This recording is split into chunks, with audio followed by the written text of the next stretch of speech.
What's going on, everybody? Hope you're all doing well. Decided to do something for my wife today. We're gonna sit and we're gonna ask each other questions.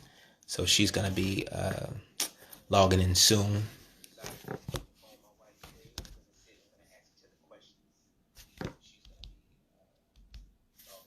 When we do it together, you do. There you go.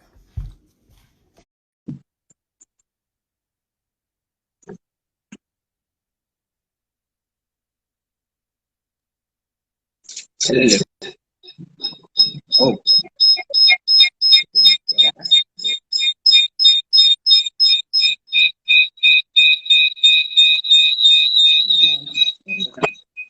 It's a,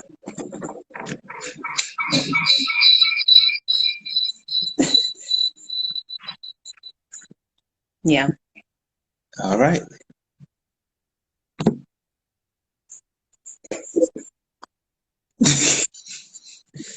That's okay. You see, um, Ty, I am a wife trying to honor her husband's wishes. That's who I am. So let me go to another place in the house. So, Hey, listen, with trial and error. yep, trial and error. What did your wife say? Didn't want to listen to your wife. Right. Well, we can't do that other way. Not right. It's not right. It's not right though, actually. Correct. It's that's the same thing. Unbelievable. Uh, see, we're making it fun though, but it's fun. It's a fun adventure. We have nothing else but to do but have fun in this quarantine time. Uh-huh. Yeah. Yeah. But I love how you didn't get up. But I did to go somewhere. It's fine. Your phone was the one making all the noise. All right. Hey, the real young music. Okay. All right. Okay. So yeah, I decided to do something fun with my wife today. So we're gonna, ask each other questions. There's some things that um, we don't get to interview each other that much. So we want to do something fun. I'm glad my wife said yes, and here we are. So I'll start off with the first question. What has been one of the most challenging things you have faced in this industry? What has been one of the most challenging things? Hey, Julian. That I have faced in this industry. This is why I said let's just talk about the questions with each other first. Cause see, y'all about to get to see what really goes down in the Jackson household. Um, Gosh, there are quite a few challenging things in this industry. I think it is learning how to say no. Learning how to say no and not feeling like I need to even audition for everything, not even just saying like no to a part, but no to an audition. And that's a very scary thing for an actor. That has been the most challenging thing. But now I thank God I'm at a place where I can just say no. Your husband loves to put you on the spot too. Girl, let me tell you something. You already know. You already know. They're 13 years in, so listen. Yeah. Okay. So I'm supposed to ask the question now. This is just a yes no question. Do you feel like you are good at sharing the bed with your wife? Do you feel like she actually belongs in the same bed with you? Well, I would say no, according to my wife, because you are sometimes hanging off the bed due to me not sharing the bed. Mm. Mm. Mm. Hmm. Yeah, that's good. Yeah. Okay. When did you know you wanted to be in the entertainment business? When my first love for music, wanting to work with artists and get into that field. That's when I first knew. I always loved music as a kid. So from a kid on, I knew that I wanted to be in music and the industry. That's just how it happened. Being in music first as a manager. Look at you keeping things short. I'm just trying to be obedient to my wife. Hey, Derek. Stay in the corner of your bed. Julian, listen, let me tell you something. I woke up in the middle of the night. And when I tell you, because he asked me how I slept last night, and I said, well, I would have slept much better if I actually was able to like sleep in the bed. He was in the middle of the bed. And I was like, I don't understand. Like, do they make anything larger than a king size bed? Anyway, sorry. Go ahead. What advice would you give an aspiring actor, and how do you prepare for an audition or for auditions? Okay. So you see what I did? What advice? Julian said that's Curry all day. See, he understands. Yeah, but that's not something that is okay. I know. Like, I'm not saying that. Share the bed, share the talk space. Like, that's another thing that we have to deal with. He doesn't really know how to share the talk space. You was loud earlier. You were very loud earlier. I could hear you all the way downstairs. I was like, wow, she said I was loud.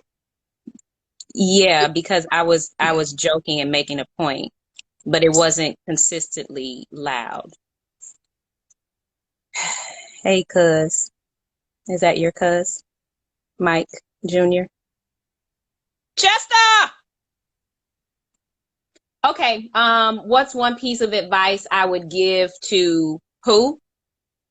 To aspiring actors, and how do you prepare for an auditions? Hey, Chester, so we're interviewing each other because I'm a good wife. What's one piece of advice I would give to actors? One piece of advice, I guess. I didn't say one. You trying to keep it? I didn't say one. I said what advice? You said one piece. Let me add into my question. Oh, because that's my question that I have for you. One. What advice would I give to actors? Know your why you're doing this, why you are in this business. Is it because you want to be famous? Is it because you want to inspire people? Like, know why you are doing this. Have fun. My acting teacher, Sue Hamilton. Felicia, you see my hair, girl? I was thinking about you the other day when I did it. No, I love you, Felicia. Sorry. Yeah. So know your why. Have fun. My acting teacher, Sue Hamilton, her slogan is have fun or quit. Thank you, Felicia. My husband said he liked when I did my hair like this. Yes. And so guess what I did? Oh. I did my hair like this because he said he liked it like this. So. Yes. Yeah. Okay. Let's keep it clean. She said, hey. Felicia said, hey. Hey, Felicia.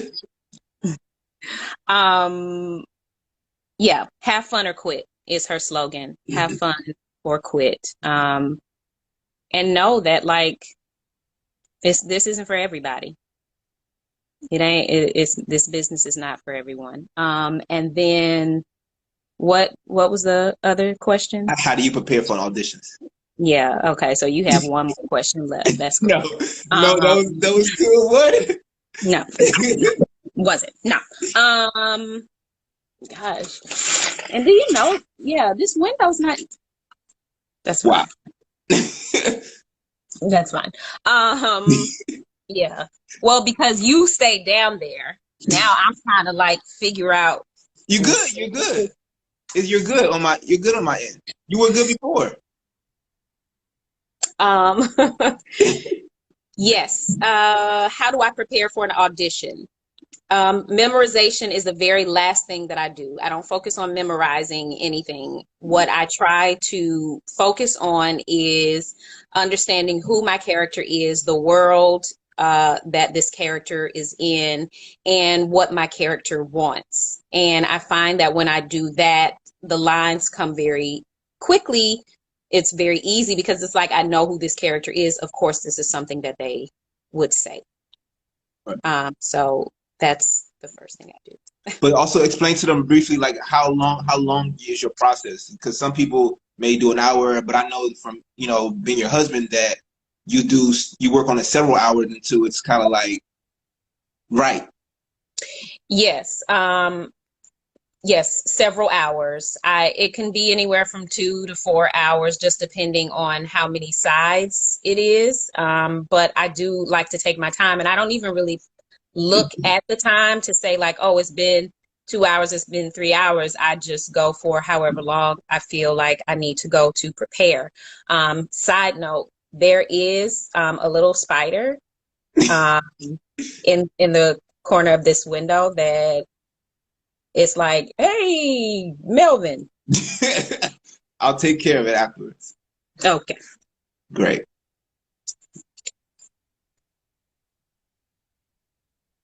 Right. Thanks, Chester. Can you see what Chester said? Right. Well, Chester, because when we first got started, so let me just say this. I asked my husband how he wanted to do it, and he said we would, sit across from each other and then I could join in his live. Now, I already know that there's going to be massive feedback, but I was just like, all right, let's try it his way. We do it, massive feedback. And so then because I was like, maybe we should just sit beside each other and then, we could have both of our lives up and we would still be in the same frame with each other. But hey, she was right. I was wrong. I'll admit that. She was right. It's not about right. It's not about right or wrong. Your way was better. Your suggestion was better. Now we know we trial and error. There was a question. Thank you, Rosetta. What up, Rosie? What is it? How do you balance it all? Balance what? Is it good light? Is it good light? It's hard for me to tell. Are y'all social distancing? We about to. We about to social distance. Okay. My question. How do you maintain a healthy relationship in this business? Remember what comes first. I have learned a lot from you is that if we're not right in this household, everything else is not going to be right. So we have to make sure that, one, we make time for each other. So I have to make sure that I put my wife first above my career, because wife won't always be there. Career may not always be there, but if you put something before your spouse, then you won't have the success that you could if you have the support of your spouse. So I make sure that I, constantly am keeping you in line with what I'm doing and how I do it. So keeping me in line. What do you mean you're keeping me in line? I'm kidding. But yeah, just definitely just making sure that, one, we stay rooted in God and communicate. That's the big key, is to communicate, so that someone else is not telling you something else that I'm doing in this business, because that's happened before. So it's kind of like, I know you don't like that surprise. So it's like, no one should come up to you and tell you what project that I'm working on, and you should kind of know that. So just basically communicate. Mm-hmm. Okay, what question you have? Listen, Rosetta, I'm trying to tell you, girl. What things do you do to stand out as an actor? What things do I do to stand out as an actor? You could talk about some of the things that make people remember you in a way that is kind of like your work ethic, and things that you do to kind of not things that you do kind of like for them, but things that you do for yourself that actually translates as a positive thing when people remember you, like, oh man, I remember she was on it. Yeah. So I think, yeah. Okay. Then I understand. So, Hold on, Rosie said, what's your sign? my birthday's September 12th. That's Virgo. What? What did that mean, Rose? Yeah. So I came up with the Freddie Hendrix Youth Ensemble of Atlanta. It became a member of that, and Freddie was like one of those teachers who you had to be on your toes. Like there was no room for error. It was like even your mistakes had to be correct. And so I remember like everybody had to learn everything, like all the parts. Everybody needed to know all the parts because at any given moment, you could be walking on stage and it's like, all right, well, you're actually going to do this part. And you were expected to know it. And it had to be right. And so there was just a level of excellence and perfection that was instilled in me that I carried with me to my sets. So if they call camera set or if they call places, just because the number one person on the call sheet isn't there, that doesn't give me a reason not to be there. Like whenever they tell me that they need me in my place, I'm always there. I'm always prepared. I'm not like, I don't get my sides the morning of and start memorizing. It's like I have to be prepared. And I think there are many of us who aren't prepared. And so unfortunately, being prepared, something that you should do, allows you to stand out. Freddie. That's Richard David Hatcher. Hey, Richard.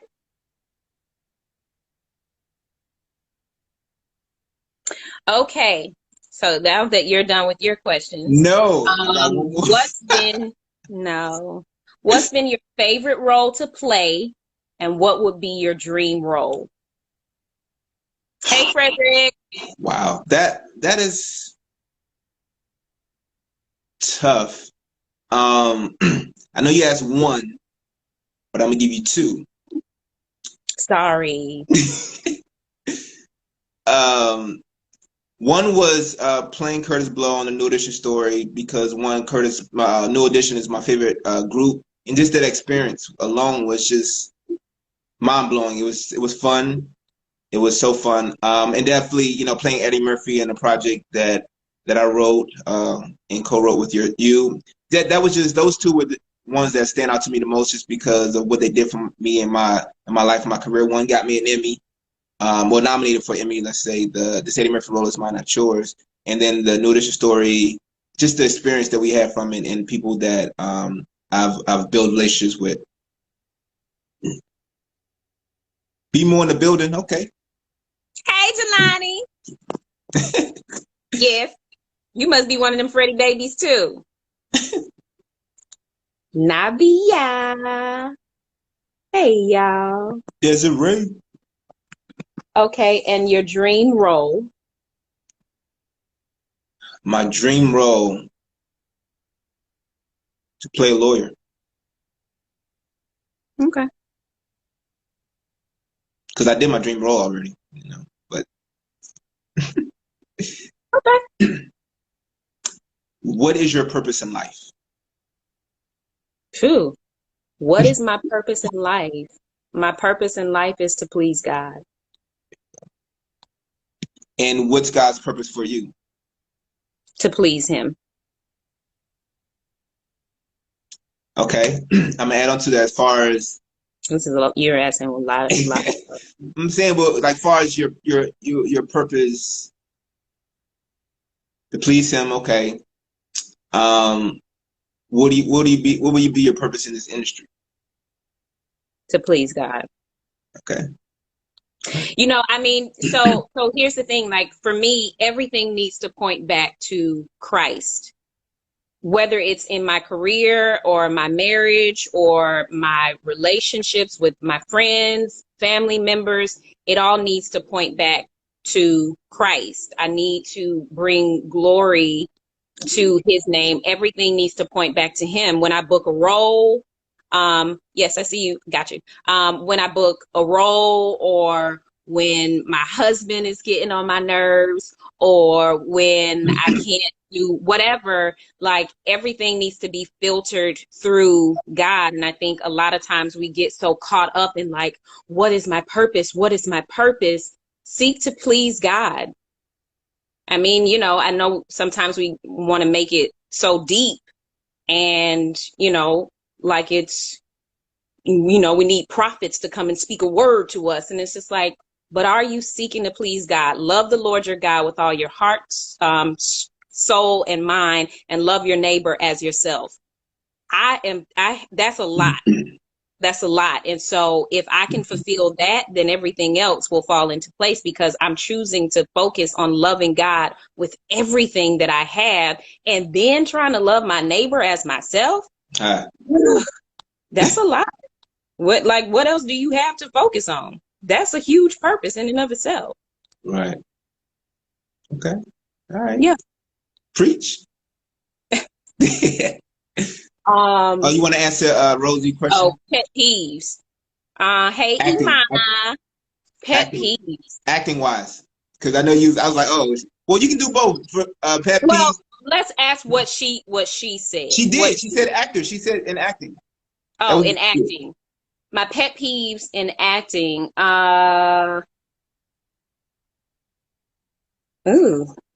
What are my pet peeves? I'm gonna have to come back to that one. Okay, but then give your pet peeve about. I know you was directing that. About you? Yes. Hey, how much time we got? We got all the time. We got an hour. No, you know, I think one of my pet peeves is like my husband has a tendency to I don't know, how honest do we want to be? Honest, be honest. We're trying to help people. You know, my husband has a tendency to bring up things in the past when we're trying to deal with the current situation. And so it's always very confusing, because I think we're dealing with the thing that just happened. And in fact, we are dealing with something that happened 3-6 months ago. And it's very confusing. He said, I wish I had faith like that. Quarantine has forced, and did it go away? Has forced me to stop sinning. My girlfriend is happy. I hear that. Stupid. I hear that. Yeah, man. Imana said, hey, yes, curls. Yes, curls. Just trying to do something. I'm just letting it do what it do. That's it. Don't you look like the lady from the Thriller video, y'all? No. Like if you were to answer, like if people answer that question honestly, they'll be like, actually, she looks nothing like her at all. It's just that her hair is similar to hers. There you go. Okay. Boom. Yep. What's one piece of advice you would give to anyone who wants to be in this industry? One piece of advice. One, man. I can give you one piece of advice. You can. I believe you. Believe in yourself and never quit.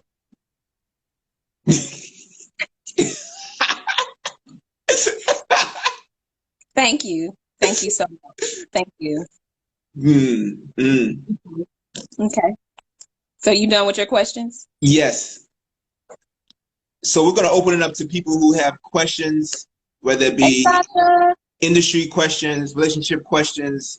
We're here just to have fun, to enlighten, and to uplift, and give information to people, couples, whoever. Like, we're just trying to be a service.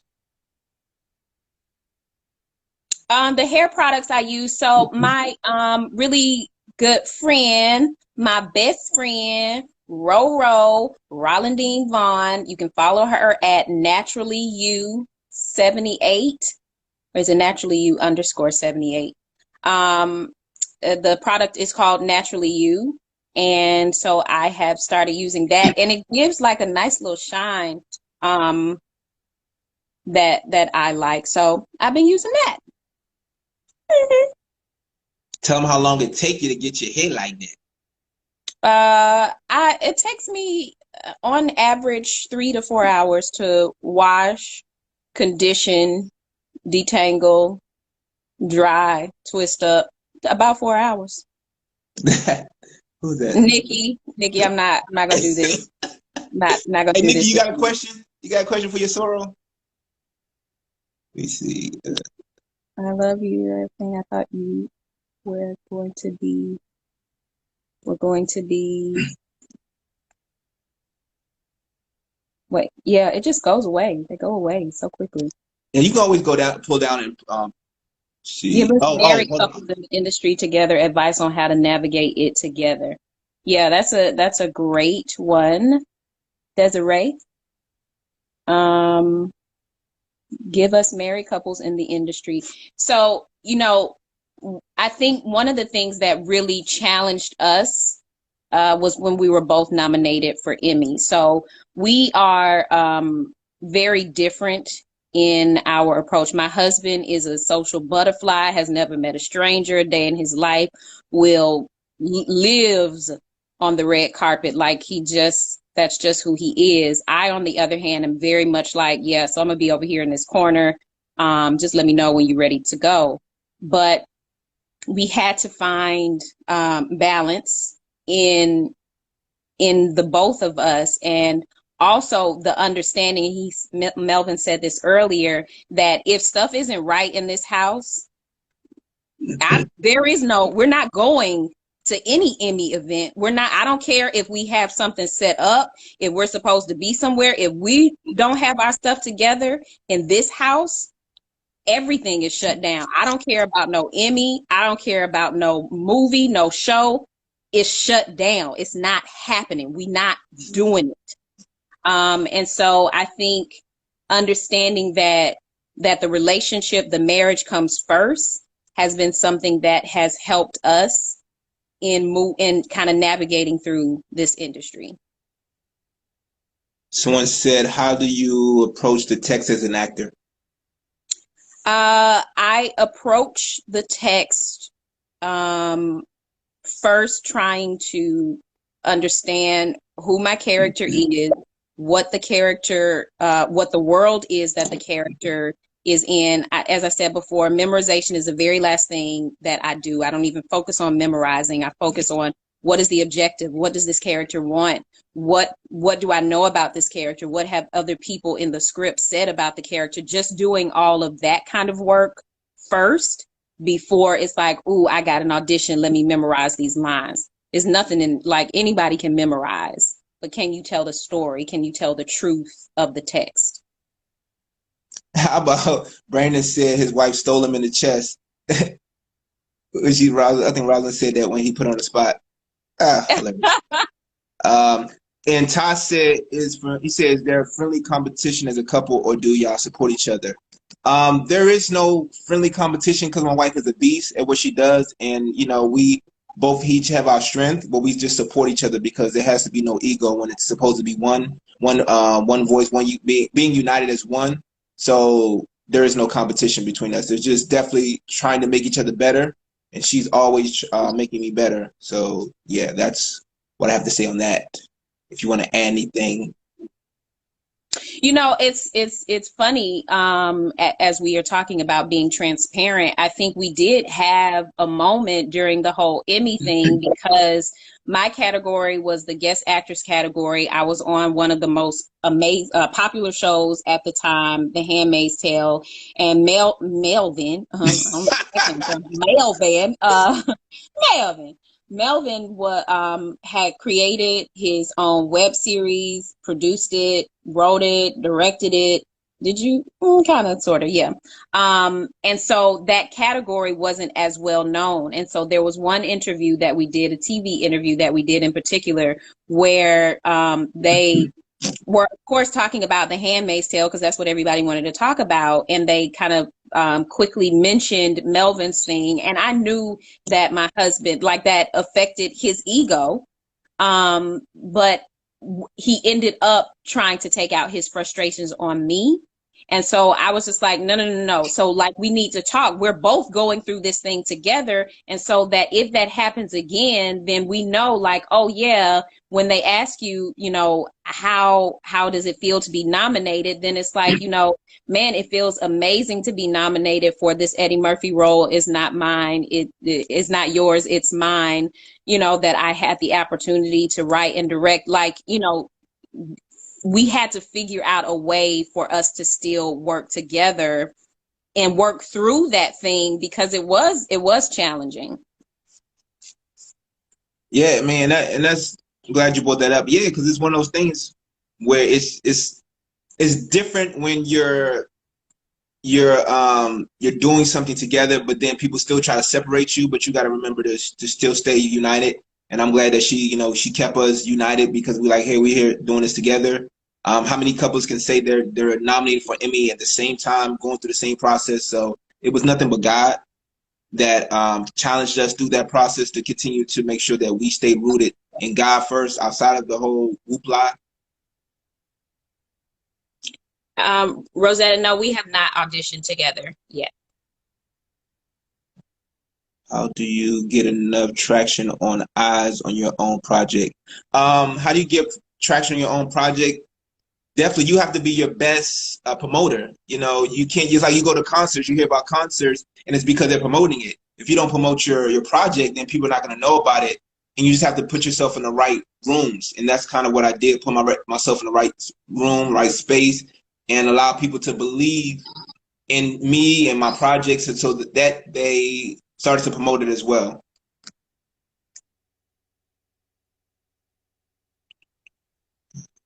Let's see the one you have pinned. I'm from ATL. Yeah, yeah. But I'm based in Chicago now. I've been blessed to have booked co-star roles on the Chicago filming shows, but I want to grow my career from just booking the Chicago TV shows. Any advice? Um, my agents, I remember when I booked my first co-star role, and what's happening? No, sorry. Booked my first co-star role on Happy Endings, and then my agent was like, all right, well, we're done with co-star roles. And I was like, no, because the way it goes is like you do 15 co-stars, 13 guest stars, you get like 12 recurring, and then you work your way up to series regular. And she was like, I mean, that may be the case, but that's not the trajectory of where we see your career going. You have to teach this industry how to teach you, how to treat you. You have to teach this industry how to teach you. So you did your co-star role. Great. Good for you. Now on to the next. Now I realized, and that was very scary for me, because I only had one co-star role. And so no one really knew me. But the more I got out there, the more I met casting directors, the more they got to see, oh, this girl is prepared. Not that I was booking, but it was just like, okay, yeah, now we know her work. And so now we can go from pre-reads to auditions. Now we can go from auditions to callbacks. Now we can go from callbacks to producer sessions, those kind of things. So it was really just kind of establishing myself in the industry and with these casting directors so that they got to know and see my work. And then also, like, sometimes you're just gonna have to say no. Sometimes you're gonna have to pass on the co-star roles and then just start auditioning for guest star roles. You may not necessarily book one or two immediately. It may take a minute, but teach this industry that you are more than just a co-star actor. Absolutely. I think this is one of your castmates from Manhunt, David. Ed. Hi, Ed. Sitting around the FBI boardroom table. Thanks for asking all our names and being so awesome. Of course, we couldn't do it without you all. Y'all were in the trenches with us, and so we appreciated all of you all for being there. Hope you're well. Yeah, and speaking of Manhunt, like, how was it working on Manhunt? Like, if y'all haven't seen it, make sure you check it out on Spectrum TV. It's an amazing show, co-starring Kelly Jenrette. And Cameron Britton. Oh my God, he's amazing. Jack Houston, Gethin Anthony, Carla. G. With the G. Call Gino. it G. Gino. Yeah. Sorry, I don't know how to It's pronounce like it. with Judith the Light. Arliss Howard. Ness Bautista, a lot of amazing people. It was amazing. So when I graduated high school, I said that I was going to be a forensic psychologist because I was like, I mean, acting is not like a real thing right now. So I was going to be a forensic psychologist. I just love that. And so when I had the opportunity to play an FBI detective, it was like a dream come true. And that was definitely an amazing project to be a part of. I had to relocate to Pittsburgh for 4.5 months, which was challenging for our relationship. We had a hiccup in the beginning, but we worked through it. And as you can see, we still together. But yeah, it was amazing. And I enjoyed working on that. It was some long hours. It definitely stretched me as an actor when we had to shoot scenes in the actual woods and not on a sound stage. And I'm very afraid of bugs. As you may not know, but some may. He still hasn't come up here to get this spider that's sitting in the window right here. That's fine though. But yeah, so it was a wonderful project to be a part of. All right. It was one question. Oh, if you wasn't acting? I guess would you, if you were not acting, would you still be forensic scientist? Maybe. Okay. Yeah. I love it. I love that stuff. Do you have a question from Gumby Love 5? Gumby Love. Oh, Gumby Love. How do you deal with or have you encountered not picking up roles because you are not what the stereotype looks like? Wait,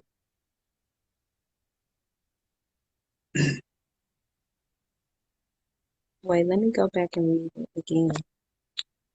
Do you want to answer that? Where is it? Where did you go? Oh, I took. Hold on. What was? How do you deal with the encounter of not being picked for a role, or not what the stereotype looks for? One of those things. Sorry, I'm sorry. Things happen so quickly, and I missed it. Right. I would say don't worry about the roles that you don't get because unfortunately we're not in control of that process. We have to just the main thing our acting coach tells us to do, don't worry about booking the role, book the room. So the main thing is to continue to get in the room. Whether you get that role or not is not that important. I know it sounds, cliche or whatever, but it's true because even the casting director will say, don't worry about booking this role because if you book the room, you'll continually get in that room and for other roles that may even be bigger than the one you auditioned for. So I wouldn't get caught up on that. Just simply go in there to book the room. Don't try to do something to stand all the way out. Just be who you are truly, but have fun while you're doing it and let the casting director see who you truly are. So they be like, you know what, you're not right for this role, but I got 2 or 3 other roles that you may be right for.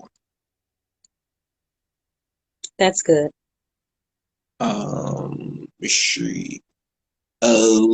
Any advice for someone who isn't good at cold reading? You want to take that one? Yes, get good at cold reading. Right. AJ, seriously, that's just get into a class, because sometimes you do get those cold reads. So I would say get good at cold reading. My acting coach, she is so cold. I would be like, I can't stop doing this. And she was like, well, then stop doing it. Just stop doing it. It's it's really that simple.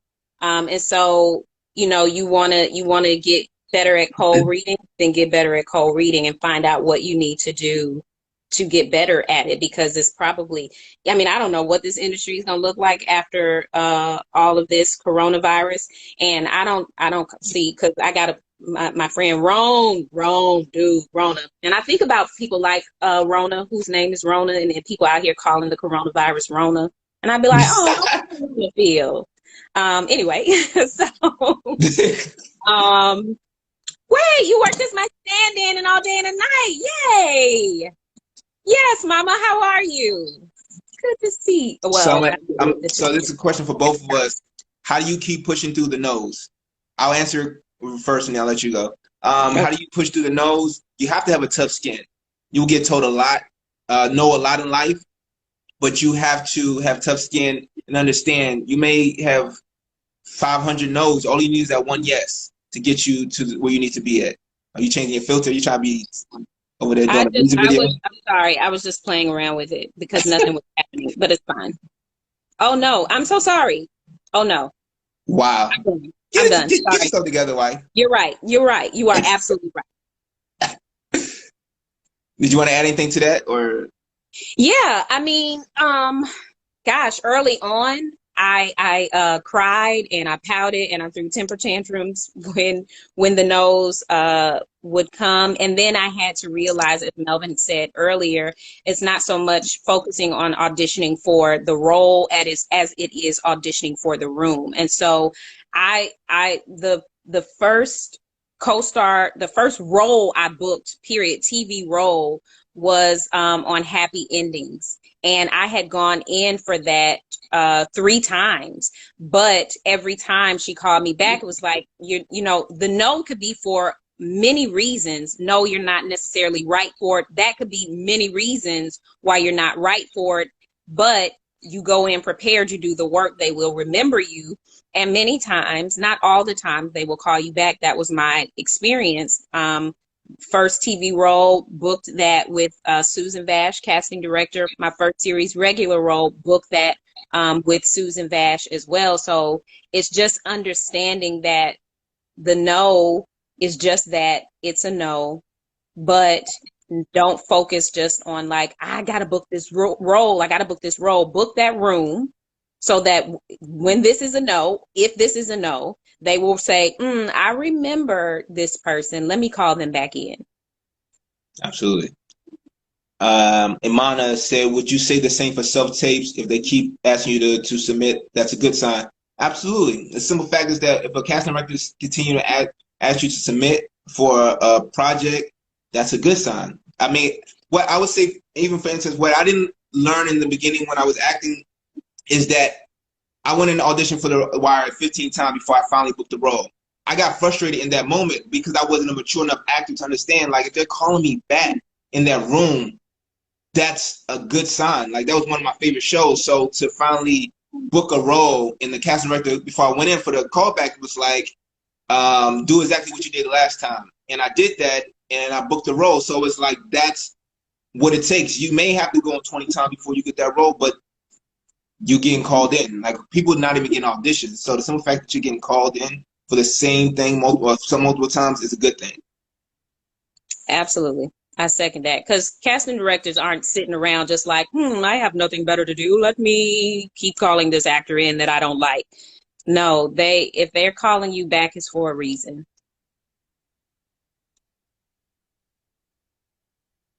Yo, they glowing over there, Shada.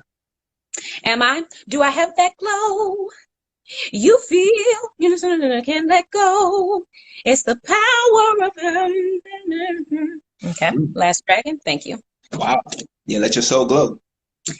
Oh, well, I was doing Last Dragon, not Coming to America. I know, but I added. Okay, that's fine. Great. Okay. Tell people where to find. I mean, I told them already, but tell them where to find Manhunt. Manhunt is on Spectrum. So if you have Spectrum, you can watch it. If you don't, you cannot. But yeah, it's on demand on Spectrum TV. But Spectrum has also done this thing now, kind of what a lot of companies are doing, where you can buy certain packages from them. I think they have, like, you can do 10 channels for what, $30, but that also includes their on demand, so you can watch it that way as well. But it's a really good show, and I'm not just saying that because I'm in it. I don't know if anybody watched the first season of Manhunt Unabomber. It was so amazing. So it's a really great show. And what is it about?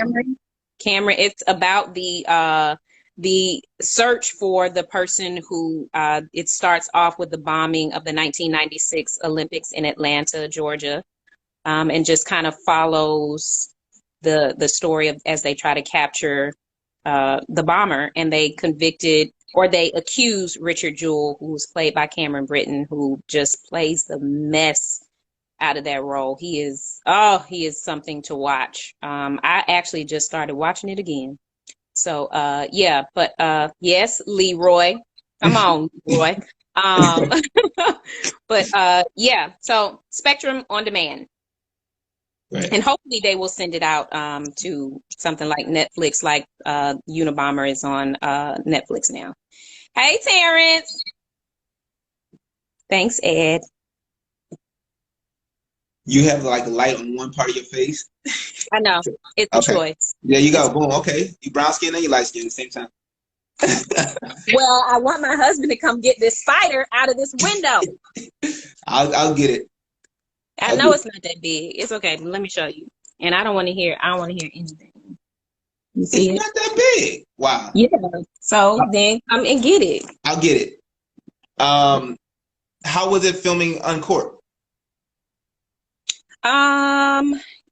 It was amazing. Like everybody that I worked with, when I tell you Niecy Nash, we all know is hilarious. Courtney B. Vance, I didn't realize how ridiculously funny he was. And Mamadou, Bernard, Sasha,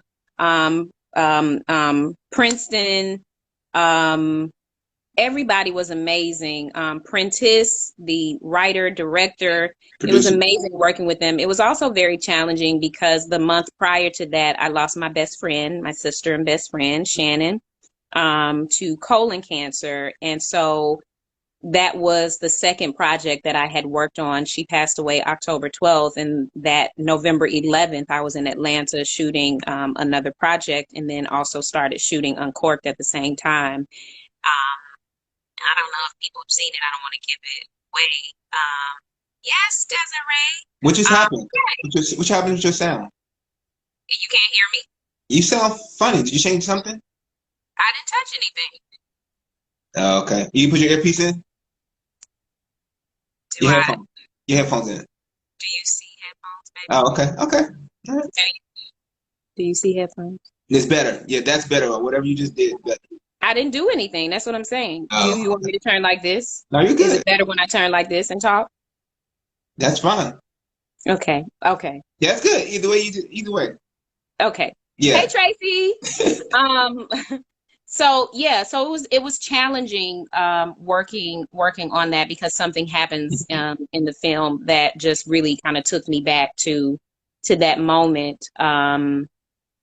But I was grateful for it. I don't want to call it a distraction because that's not what it was, because I was grateful to have the work, and it was an amazing project to be on with some amazing people. And I think it's a really great film. It's, good to see that Black people can do more than just the stereotypical things that we oftentimes see in the industry.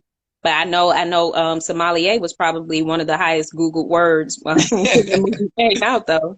Right, yeah, it was such a great movie. So well done, Prentice and the whole team behind it. Make sure you go check it out on Netflix. It was #1 movie at one time, but definitely go check it out. It's a great, great film. I'm not just saying that because my queen's in it, but it's a great film. Mm-hmm. Thank you, Tracy. Kareen. Hey, Kareen. It's so good to see you. We got Kareem Grimes in the building, aka Preach from All American. If y'all haven't seen All American, make sure you check it out. It's such a great show. It's on Netflix. You can binge it on Netflix. Kareem said, "Are y'all in the same house right now?" Yes, Kareem, we are. Kareem, don't get me started. Don't get me started on us being in the same house. Explain to him, babe. Explain to him. Let me tell you something. I'm just trying to be a good wife. That's all I can say. I'm just trying to be a good wife to my husband. He wanted us to do this, and I said, "Yes, baby, let's do it." And he sat down in the kitchen at the kitchen table on one side, and I was like, "So how are we going to do this?" And he was like, "I'm going to do it from my live, and you'll do it from yours." And I was like, "But then people are just going to be looking at us, and they'll hear our voice." And he was like, "Okay, so then what we could do is I'll go live, and then you join." In my mind, I'm like, "But we're sitting right here. We're going to have feedback. How do I know? Because we tried to do this before." But I said, "Okay." I was like, maybe we could just sit right next to each other. And then we can both have our lives up. We would both be together in the same frame, But he was like, no, this is how we're going to do it. And so poor Ty, the first person that came on, I don't even know if he's still on here. His ears are probably bleeding because of the feedback that was happening. But so then I just got up and decided to come in the bedroom. There you have it. Mm-hmm. Yeah. Love you too, Kareem. Yes. Yes. What? Yes. What? Kareem? No, he could not. No, he could not. He said, well, he could have on that wig with his chest out and them glasses. Not today. Not today. No, sir. She knows she like it. Little Jerome. No, I don't. And I'm looking for those teeth to throw them away. Don't do it. What advice do you have for young women? Sorry, I have to. What advice do I have for young women? Hold on real quick. Imana said this was great. I want you guys on my little podcast in a few weeks. Okay, what I will tell you about, do not use the word little when you're describing something that you have worked hard on, you're about to do, or whatever, because when you minimize it, it allows people to minimize it as well. So do not ever, not say do I ever say it, but try to work on saying, I say it myself, little, when you say, hey, I'm working on a little project. We don't want to minimize what we're doing, because everything in our mind, we want to be big. Even if it's not, we don't want to give people the space to minimize something that we work hard on. So that's my little nugget for you, Imana. He just told you, girl. No, don't do it. Jerome is not gonna be in this house. He's not gonna be in this house. Julito, what up, bro?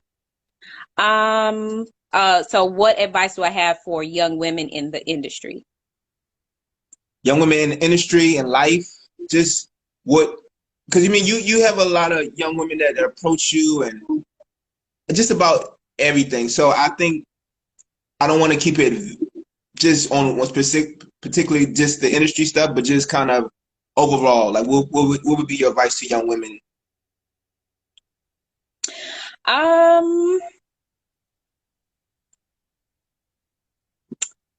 You know, at the risk of sounding too cliche, seek to please God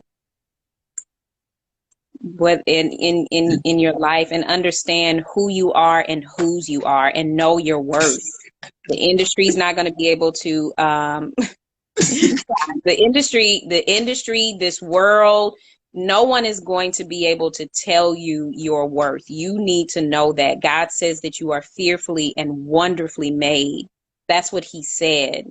And so I think it is truly developing that relationship with God, because that is what has sustained me in this crazy business, in my marriage with my husband, in my relationships with friends, like all of those things. So I would say, not like put God first, like he needs to be first, second, third, last, everything. Yeah. Tasha, I was on the first. Yeah. I earned it. Yeah, we got you, Tasha. We be on your show, on your big podcast. That's what I'm saying. And he had to listen to that feedback. Like, I'm probably not gonna hear for at least 2 weeks. Yeah, Mana, we down to do it. Just let us, DM me, DM us, whatever, and we'll make it happen. I think that the goal for I think for us as a couple, like you said, to always definitely please God. But I know for me is what I say is that how can I be a blessing to other people? Because in this business as actors, it's about me. And I had to learn when God said, no, it's not about you. It's about what you can do for other people. So I try to become not a people pleaser, but a people person, in the sense of, like, if somebody needs something, if you're doing a project, you need somebody to hold the boom. Even though I know I can do more than hold the boom, if that's what you need of me and I'm available, then that's what I try to give. And, it's important to just be there for people in general. I mean, I think that's just the kind of things to do to kind of save your heart. But there's sometimes when people won't do something for you unless you do something for them. It's like, what can I get out of a situation? And you have to just learn to be a giver. People will take, but if you're giving from your heart, and you're not looking for anything in return, then it won't be like I'm being used. People will, of course, sometimes overdo it, your kindness, but you have to know when to say no. Like Kelly said, know when to say no. And I always say yes. Sometimes you just can't always say yes. If it's taking time out of things that you could do to advance something that you're doing at the time, then absolutely. Right. But I remember I used to not say get upset, but I used to kind of always get on Kelly as far as when somebody asked her to do something, she would always say yes. And I'm like, they know that you're going to say yes. So they're going to continue to call you to say yes. Sometimes you can say no. It's okay to say no, especially when we were spending time together around the time we were dating. And I was like, man, somebody said, hey, can you babysit my kid? Like, yes. And it was like, okay. Every time you can't say yes, but I had to understand that that's just who she was and who she is. So I think you have to respect that about people, that you got to let them be who they are and stop trying to change them. And so I learned that the hard way. It's like, no, I have to let her be the service, be a service to people that God has put in her heart. If she can do it, why not? If I can sacrifice time from, being around her for, hours, so I'll do that because she's helping someone who's trying to have a date night with their spouse or their boyfriend or girlfriend. Like, that's the least I can do. Mm-hmm. And somebody said the best leaders are servants. And that's the thing. Like, Jesus did not come to be served. He came to serve. And so that's just the mindset that I try to take. Like, let me serve.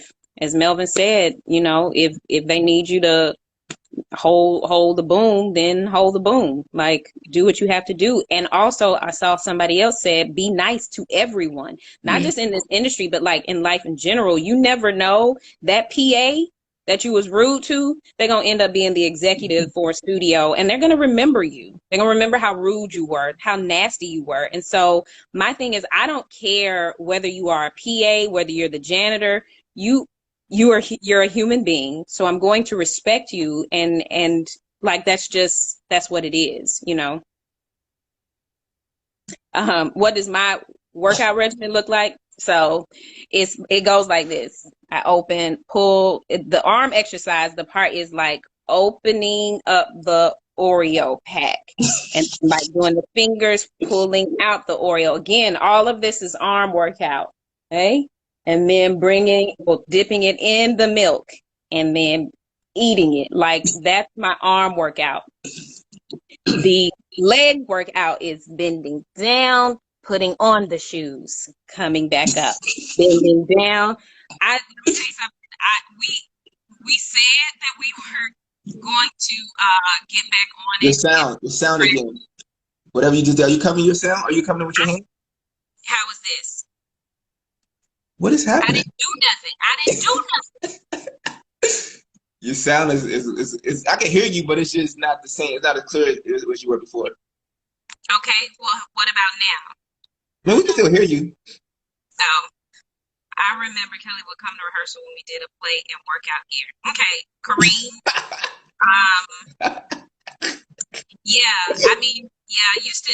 I need to get back on it. Maybe we'll go for a walk after we get off of this. But then also, what's the hip hop guy? Like, I cannot, big swole dude. I have like 3 of his workouts that I'm gonna get back on doing tomorrow. Amanda said you and her mama got the same phone. Shut up, Kareem. I did work out. Yo, talking about workout, this dude Kareem, he works out like, man, ain't nobody's business, man. He like Incredible Hulk.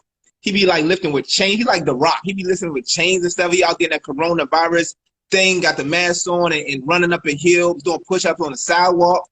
He push-ups on the top of a car. Like, this dude will work out with anything. He's a anybody. Like, he just see people randomly walking down the street and he like go bench press them and stuff. Or he's like, where you need to go, like hop on my shoulders. I'll run and get you there. Like, it's crazy. Like, watch out. I'm just saying. Like, if you see, I lifted 2 ox this morning.